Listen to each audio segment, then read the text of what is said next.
Okay, so hear me out. What if I were to tell you about this action flick? Like high octane, guns a-blazing, balls to the wall action, and you even have this scene where a torpedo boat just launches itself from another boat right into a helicopter. Explosions everywhere. Well, you would probably just assume that I'm talking about, I don't know, the recent Fast and Furious 10.1, the first part of the sequel to the reboot series, right? Well, probably, but no. Today, what I'm bringing for you in creation and animation, we just have to go way back in 2006, and we're talking about Black Lagoon. And at the time, they did it, and they did it way cooler.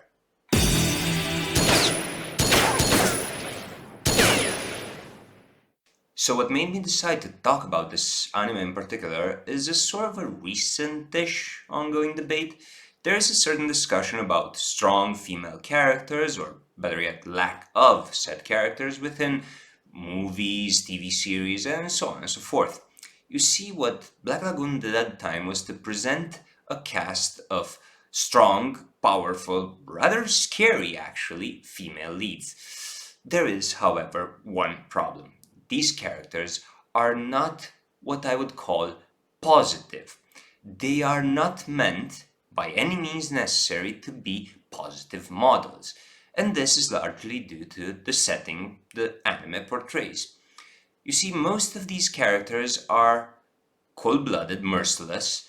They are ruthless. They are bloodthirsty killers. You know what? Just roll the clip and see for yourself. Got it. Touch!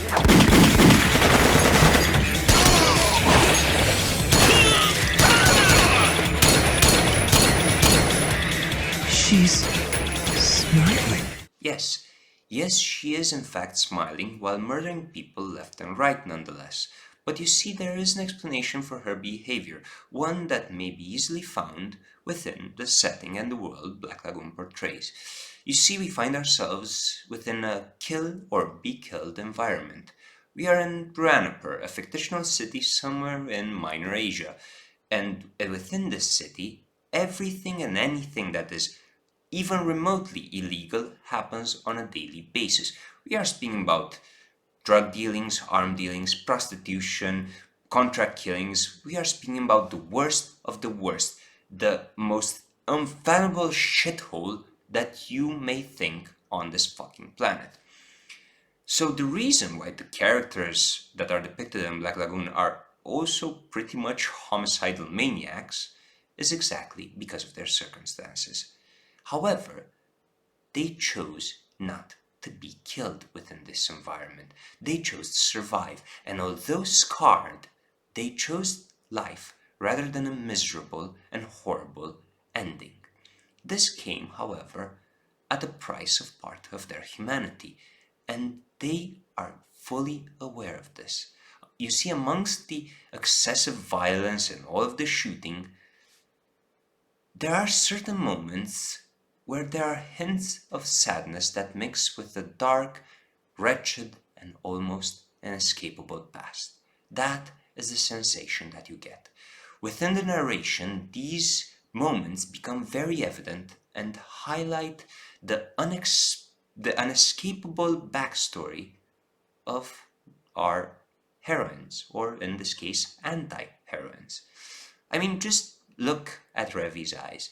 Just look at her eyes and tell me these are the eyes of someone who is enjoying life.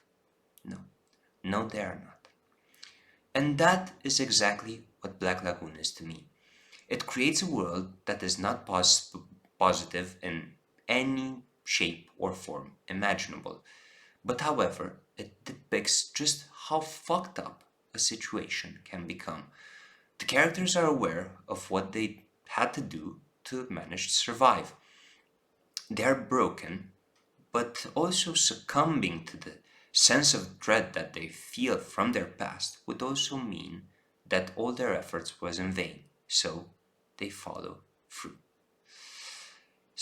And you see, there is something else that Black Lagoon actually manages to pull off.